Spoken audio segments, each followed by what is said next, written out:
আমি ডবল কুসুমের ডিমের ঝোল বানাচ্ছি। দেখুন, আগে নুন হলুদ দিয়ে ডিমটাকে ভাজবো।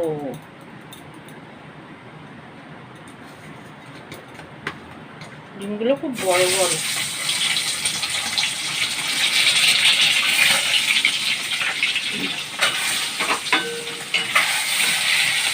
ডিমটা ভেজে নিই। ডিমটা হালকা করে ভাজা হয়ে গেল, এবার তুলে নেব।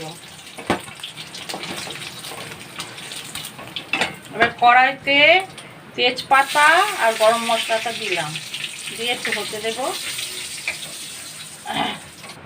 এবার পেঁয়াজগুলো ভাজতে দেব। এবার আলুগুলো ভাজতে দেব।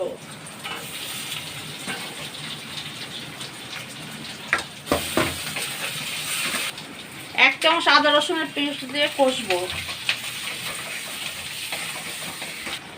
এবার হাফ চামচ জিরের গুঁড়ো, হাফ চামচ ধনের গুঁড়ো, এক চামচ হলুদের গুঁড়ো, হাফ চামচ কাশ্মীরের লঙ্কার গুঁড়ো আর 1.5 চামচ নুন দিলাম, দিয়ে জল দিয়ে কষবো।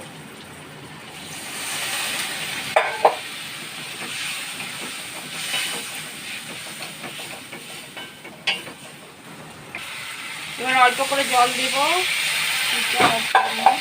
টমেটোটা দিয়ে দেব, দিয়ে ডিমটা দিয়ে দেব,